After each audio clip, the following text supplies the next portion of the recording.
We're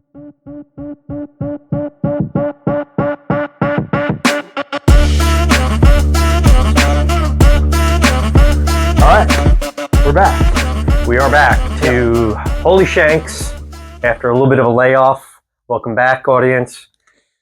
Still looking for an iced tea sponsor. This Blank. is sponsored, The cup is blank still. Sponsored by Mike Stevenson, or actually I should say Lorincanada's iced tea dispenser. Yes. Yeah, we've been away. I was gone for a couple weeks to Canada, time away with the family.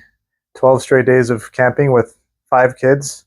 A lot of driving. There's a lot of driving. It was a really memorable trip for the kids and memorable for us because it was just a lot of work. But if you ever get to the Canadian Rockies, beautiful. So make your way up to Banff and Jasper, and we did Glacier National Park as well. So it was a really good time. Was it cold up there even at that point? No. Okay. I mean, the nights got a little bit cold. Yeah. But I mean, Glacier and Banff were still in the 80s. Okay. Even up in the mountains. I mean, you got really up high up there, and it got colder, but it was actually super comfortable. So July was a good time to go. Were you, when you say camping, were you Full-on tent camping? Building a tent, camping, and sleeping on pads. So we had sleeping pads. Have a really good camping air mattress for my wife and I, and then the older 2 boys, 10 and 8-year-old, had a little 2-man tent of their own, so they got to feel a little independent. And the baby, we had to pack and play. So anyway, we had 2 tents, and it was logistically it worked out. Okay. But yeah, it's the longest I've ever been consecutive days tent camping. Yeah. We had a rainy night that we weren't expecting, and realized that there's a couple little holes in the bottom of our tent, so things got a little wet, and it was fine. But there you go. You get through it. And I think the last night we were driving back down through Oregon, and it was warm enough that night. It was 60 something degrees even at the coldest. So we're don't even put up a tent, kids, and they just all slept out under the stars. So just stuff like that. Where are we able to do that without worrying about anybody walking by and taking your kids? We were at a KOA in Medford, and so gotcha. The KOAs were actually super nice. Okay. They had the one we stayed at just south of the Canadian border had a mini golf course, and our kids were freaking out. They loved it. It was stuff like that. Stuff like that was super fun, staying at KOAs, and they cost a little bit, but there's a bunch of amenities that make it not as roughing it style. But it was good. And then you were in Hawaii for a little bit. Yeah, I was on the Big Island. Stayed right near the Fairmont Hotel in a nice house with the kids. And my parents came from the East Coast, which was great.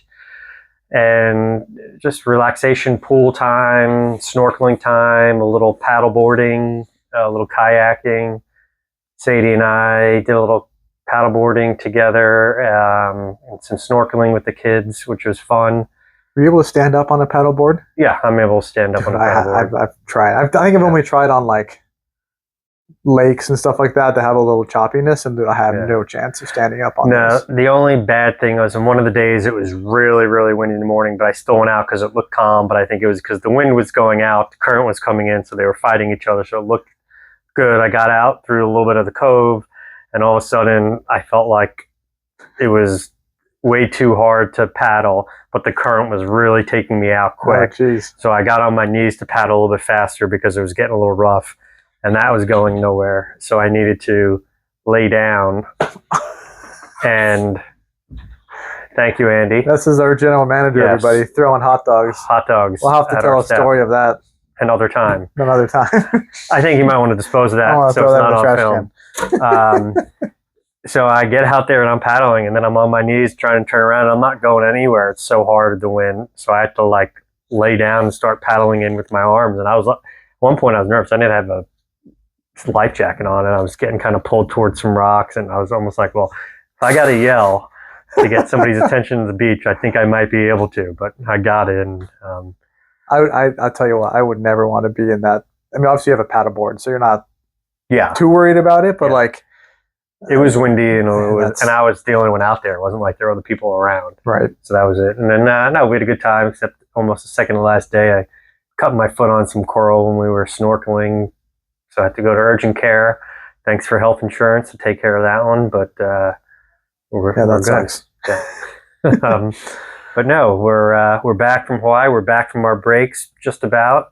But today's adventure is going to be fun. Our little talk's going to be on kind of common swing faults that we see with all of our teaching, both our members and our outside lessons that we give, because we always see kind of a common thread. At least I do with a lot of the amateurs that I teach, especially the older, and I don't want to say older, the people that are kind of newer to golf, that have been working all their life, that are kind of retired and starting to play more golf.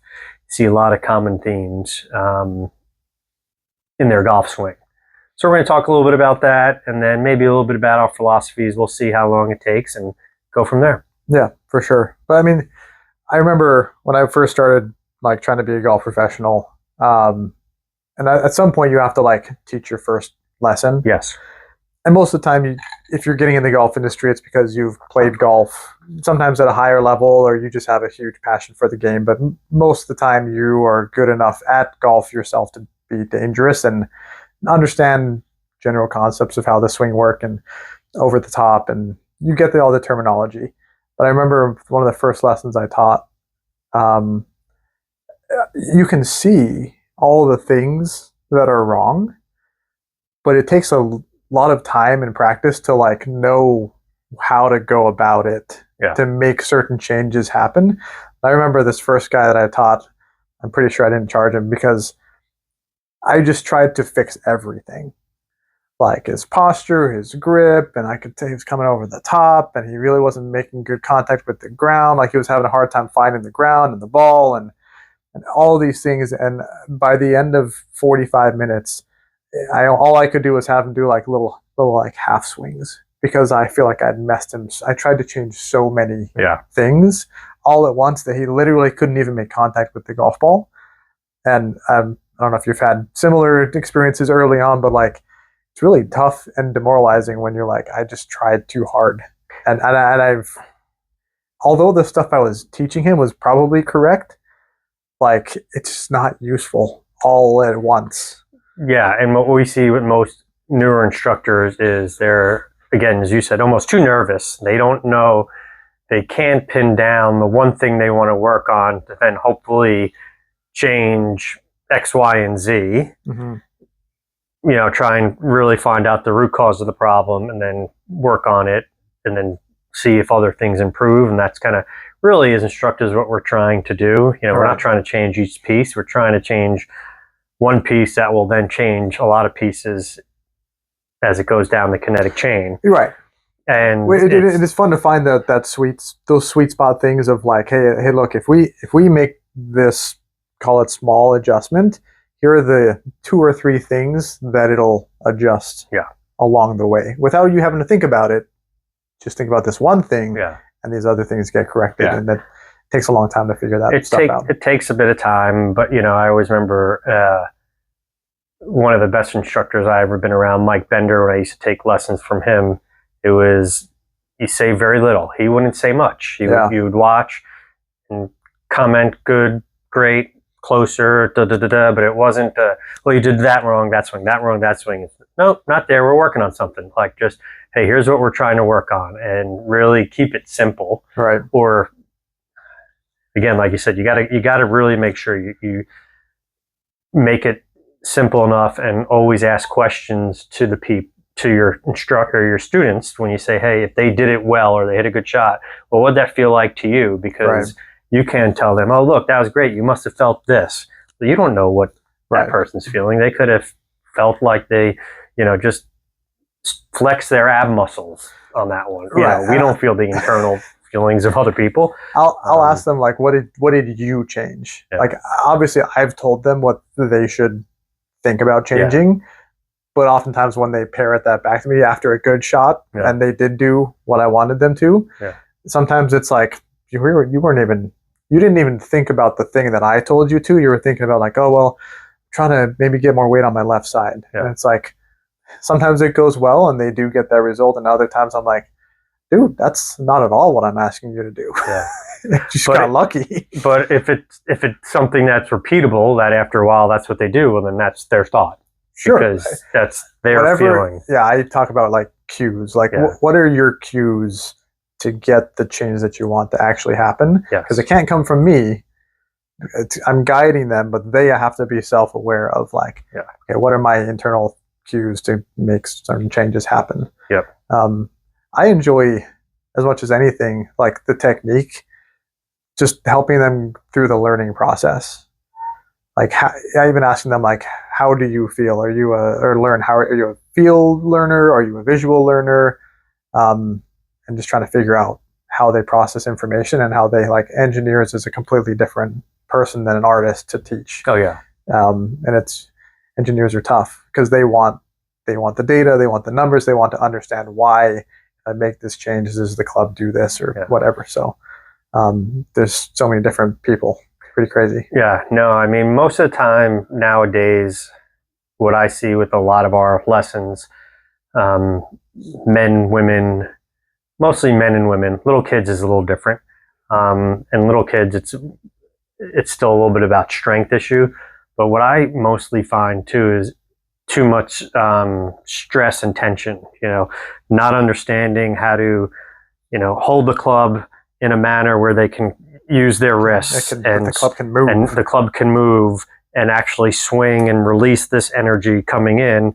Most people are, again, when I try and grab their club out of their hand, I can't turn their forearms or the club because there's so much tension. Right. And it's amazing when you explain to them what tension does to their golf swing and how it actually doesn't create a golf swing. It kind of creates something, as I say, it's like driving with your parking brake on. It takes away speed. You can't have because they're trying to be so perfect. They think it has to come in a straight line, and they're trying so hard, but the club is not designed to do that. Right. So it's amazing when you get them to hold it with hardly any tension. My favorite is, I always like when you tell people that, hold it with less tension. I say, imagine feeling like you're attacking a hammer in the wall, that you can do it all day. Or I said, a little bit, I want tension in the fingers, but forearms need to be soft. And then they start doing it and they let the club literally like flop twist in the hand. I go, no. We need to hold the club and we need to be able to just move the wrists in angular motions and all different angles and for that club to release. And when they can do that, and then they feel the speed of actually allowing the club to whip and to snap the towel, it's amazing how much further they hit it. Right. And how much better they hit it, rather than them thinking you need to hold it tight and white knuckle it and to try and line everything up. Right. It's almost impossible to hit good golf shots like that. And yeah, I mean, you hear from the maybe higher handicappers to average golfers, and especially the better golfers, anytime that I'm trying to control this shot, I'm trying to like guide it. It's funny that the word guiding in golf, everyone that's played a lot of golf knows like that's bad. Yeah. Which is funny to be like, well, why wouldn't you try to like guide the ball? Yeah. But anybody who's done this like knows that there's just too much tension in that thought process that like it doesn't work. Yeah. Your body's not able to do kind of how it's designed to swing.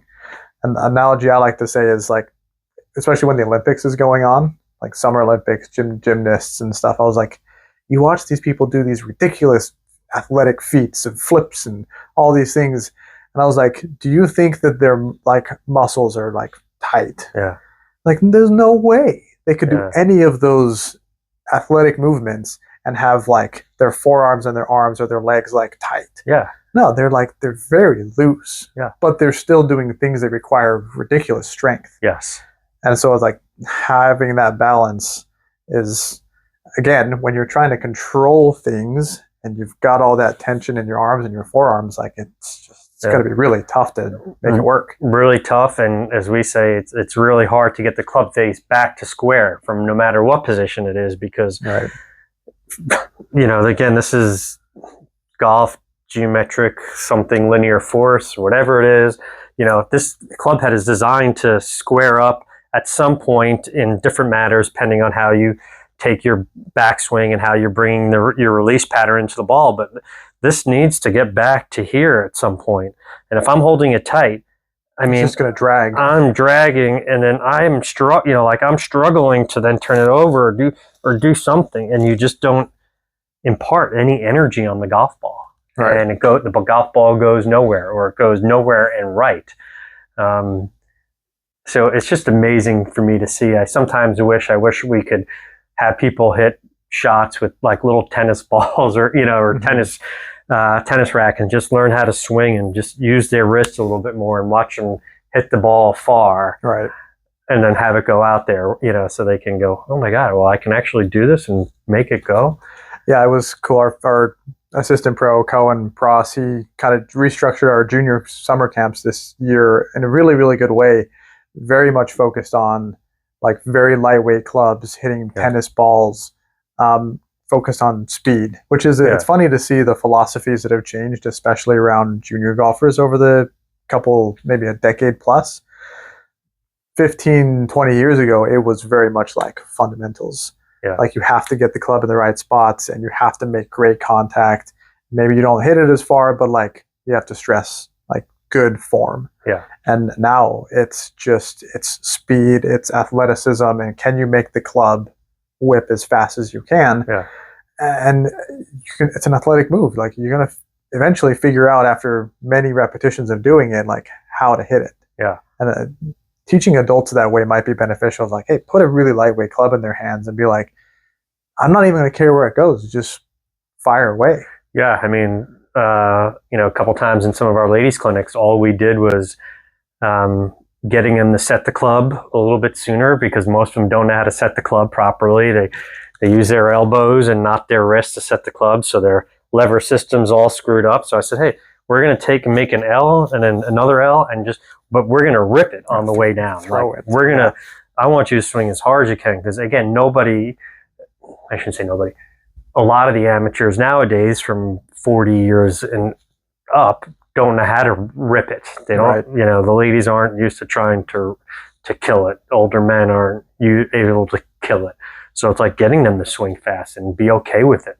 Right. And they were surprised about how far the ball went, and without having to take it back so far. It's like, yeah, let's get the energy moving fast from here to here, not from all the way up here where it gets lost and then there's no energy down below in the hitting area. Right. And I think it shocks some people that do have some decent fundamentals, like good posture and good grip, especially good posture. If they can maintain good like dynamic posture through the swing, it really surprises them when they do like let go of that tension, and like sometimes you'll be just swing as hard as you can. Yeah. Maintain your posture, like don't be out of control, but just like make it whip. They're shocked that like, oh, I actually made contact. I thought I was gonna like whiff the ball. It's like, no, like you've done the work and you have some good fundamentals that you can just let it go sometimes. Yeah. And given that most people miss to the right, letting it go, releasing that club and feeling it whip through, like it's mostly just going to make it go left more. Yeah. Which for most people is great. Yeah. And whether I'd rather see people hit like dead poles straight left than these banana slices. Oh. But then it's also funny when you get somebody to that point, they complain about a slice, and then all of a sudden they're hitting it like farther, pretty far left of where they usually see the ball. Yeah. But they're like, oh, now it's way left. Yeah. I was like, well, yeah, that's the progression. Yeah, we'll get it there. We'll get it there, but like, at least it's flying straight. At least your club face is starting to be square. Yeah. And then we got to change your distance. Path. Right. Yeah. Yeah. But yeah. I'm interested in, I like to ask this question, but like most of us, the things we're looking at are like club face and club path. They're kind of the two main things we try to manipulate. Yep. Which one do you prioritize first? We'll start there. Which one do you focus on first? Club face at impact, because that's where the ball is going to be going. Right. And for direction wise, and then it's path, because you could have a great path, but your face really helps determine your path. Yeah. A lot of times. The direction of the ball. Direction of where the ball is going. I mean, even think about like if you're coming down and you're swinging with it open, if you have good hand-eye coordination and your club face is open, and it's gonna stay open because of tightness or whatever it is, your path is gonna be out to in. Right. So you can hit your fade and hit it straight, right? The end of the straight ball. If your face is severely closed, you're gonna be coming into out. So it can start right and draw it back. So depending on, I mean, again, 95% of the time we're working on closing the club face. Right. And then we can work on the path. Because again, if people can start hitting it, even if it starts left and goes even further left, that's fine. Now I know they're getting their face a little bit better. We just need to change their sequencing to get the path going. Right. Because if their path stays the same, or their face stays the same and we change their path, well, then it's no good. Yeah. It just goes in right or right. I do the same thing. And that's what I tell them. I was like, hey, look, I explain the basic like face to path relationships. And it's like, okay, it's clear your face is open, you're swinging to the left. If we work on your path, but your face doesn't change at all, then you're going to start it right and it's going to go even more right. Yeah. So like, that's why we have to get an understanding of like, can we manipulate the club face? And my goal for most people in that position are like, I want you to be going left. Like everything has to go left. And it's really funny to see, like, I'll almost tell them to be like, I want you to don't adjust your aim, but I want you to make this ball go as far left as possible using your club face. And it is so hard for them to even just like have the tools to make the club face go that way. Yeah. And so I think that's where you get into the like, is it grip? Is it tension in the arms? Do they even know how to like release the club face? Yeah. But that's usually one of the toughest things to get people to understand is like you said, your face does determine kind of how your path ends up going. Because you play golf, you want the ball to go straight. And your body just knows. It's just like tennis. Like any of those reactionary sports, ping pong, tennis, or we're hitting something with a flat face. We just kind of do it because we know how it feels to make the ball go the direction we want it to go. Right. If I want to hit a little, kind of ping pong ball that has dead, just land and has backspin on it, well, my face is going like this. I don't do it on purpose. Like it's just like, I know if I slide under here, it'll hit and spin back, spin and land and not bounce. My brain doesn't think about that. Right. Same thing with your brain kind of knows where your hands are. Right. And then can go, well, shoot, this is going to go right or right. Well, I don't want it to go right or right. Well, I better swing left. Right. Yep. But my brain, I don't hear it in my brain. It just knows it. You know, it's like throwing a baseball. You look at the guy and throw. No matter where your release point is, you're going to do something to get it there. Yeah. And it's most of the time. The intersection of like when you do get somebody, and it can happen during sometimes one lesson or a series of lessons, but once you do get somebody with like, all right, their face is under control, it's squared up a lot of times. I find that intersection of working then on the path to be very fun and difficult for some people because they've been thinking in their mind like, okay, club face left. The thought is like a lot of things to the left. Yeah. But then you throw in the wrench of like, okay, now I need that path to go a little more to the right. Yeah. And then all of a sudden, like their brain explodes. Yeah. and then everything goes off to the right. Yeah, because again, they create their tension and they won't allow this face to rotate and go through. I mean, what I always love to is doing this, sticking the pole in the ground in front of my target and say, hey, there it is. We got to get this ball started right of this pole that's in the ground and watching them then do it and struggle with it in the beginning, it's okay, and then finally start to get it. And even if it's small swings where they're hitting 60-yard shots with a 7-iron to see the ball curve and do it, that's to me more important than trying to have them do it full speed, because I want them to be able to see okay, well, I can feel it. I can feel it when it's 20% tension or 20% energy, not 120% energy because it's moving too fast. Well, and it's crazy to like, I remember I was working with somebody he was on TrackMan. We're supposed to do a driver fitting, but his over the top swing was so bad. It was 15 degrees path right to left. Yeah. Which I told him, I was like, dude, this is an athletic achievement that you can even make contact with the golf ball as regularly as you do, because your path is just, club's getting so far out there and having to come so far back to the left. The window to hit the ball is tiny. Yeah. I was like, you're an athletic like phenomenon. This is amazing. And he's like, but I suck. And I was like, yeah, you kind of do. Well, I wonder why.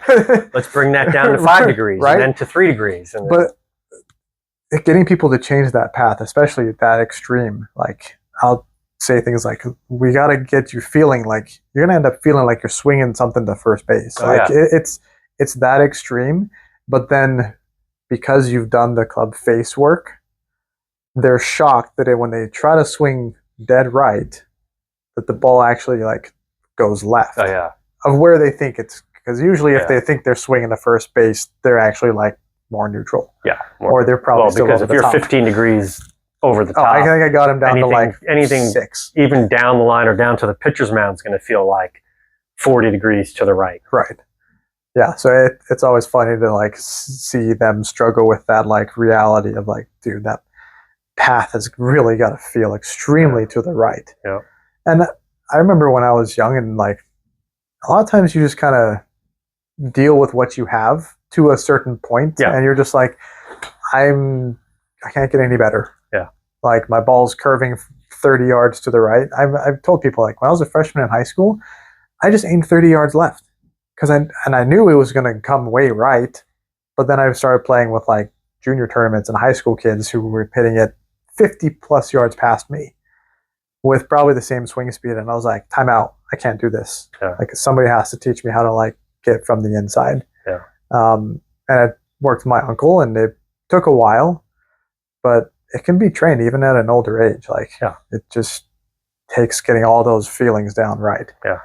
Got to educate the hands, as they say. Educate the hands. Yes. And I think it is, we'll acknowledge that as you get older, it is harder to like get your body to do certain things, especially when it comes to both of them, your club path and your club face, just because the flexibility is not there or the movement's not there. And it's not a very natural movement to like get that club to come from an inside path, especially anybody that's played any like baseball or racket sports. Yeah. Like it's a little tough. Tennis players end up doing okay with it because they're swinging from the inside, hitting forehand. Yeah, hockey players for sure. Baseball players is tough. Yeah, but again, as I tell people too, the nice thing about when you do get older, you could swing a lot with your hands and your arms, and the ball still goes just as far. And your body's more. Right. Your body is just accompanying the turn, and you can play a lot of golf and hit the ball dang far. Right. Where you can't hit it far trying to do it all with your body and nothing with your hands and arms. Yeah. Yeah. It's crazy to think of all the people that you do teach, and that so many of them end up in a pretty similar category. Yeah. But it helps because then a lot of the fixes are pretty similar. Yeah. But everybody's got some unique stuff to them. Yes, they do. And all their prior motor programming baggage and stuff like that. Yeah. So that's fun. Yeah. Well, Josh, great episode today. Yeah. Love talking about teaching, and we've got a clinic tomorrow with our WGC ladies, and believe me, we're going to be working on grip and grip tension and releasing it and getting them to swing it. They're going to be blasting that ball. But just getting them to understand how to use the club as a hitting or delivering device rather than trying to be so perfect. I like to say, like, swing the club, don't hit the ball. Yeah. Throw it down the fairway. Throw that club down the fairway as far as you can. Yep. They can understand that. They're going to hit it further. Yep, for sure. Well, hope you enjoyed it. Let us know if there's any other topics you want us to cover, golf industry or anything like that. Happy to chat about it. Yeah. PGA Tour season's coming to an end soon. Yep. Well, it's boring right now. It is boring PGA Tour. The playoffs doesn't really matter. Is this the last week before the playoffs start? This is the last week before the playoffs start. So we'll see. And then we got the President's Cup. They're going to revamp it next year. I'm really curious to see how that all pans out with the two different kind of series going side by side. And Live Golf is totally done. No, they got it. Oh, come on. They did today in the news. Did they really? They got some money. They won't name who the money's from, but they got some money supposedly lined up. So we will see. I saw a really great quote that said that their model was based off of funding from a general wealth fund that is bigger than anybody else's in the world, and it cost $6 billion to operate, and it still struggled when it had that much funding. Yeah. So who knows what I don't understand what VC or private equity firm is going to be putting money into that and why. I don't see the. Let them do all the math. Until then, we'll be watching YouTube golf and we won't. Maybe some PGA Tour. No YouTube golf. You're not a YouTube golf guy? No. No. Not at all. Okay. Yeah, I'm still the traditionalist. Yeah, I'm too young for you, I guess. Yeah. There's a lot. You didn't even know what a bubble shaft was or how to regrip one. I didn't know how to regrip one. I didn't know what it was. This freaking fat, weird thing. Yeah. But hey, the younger kids, all they care about is YouTube clips, and not even pros, just amateurs sucking out there on the golf course, recording themselves being a bunch of idiots. Yeah. Which is actually pretty fun. I get it. That's why I like to watch it. Alrighty. So, cool. Thanks, Mike. No problem until the next Holy Shanks. Yep. Enjoy. Have a good one.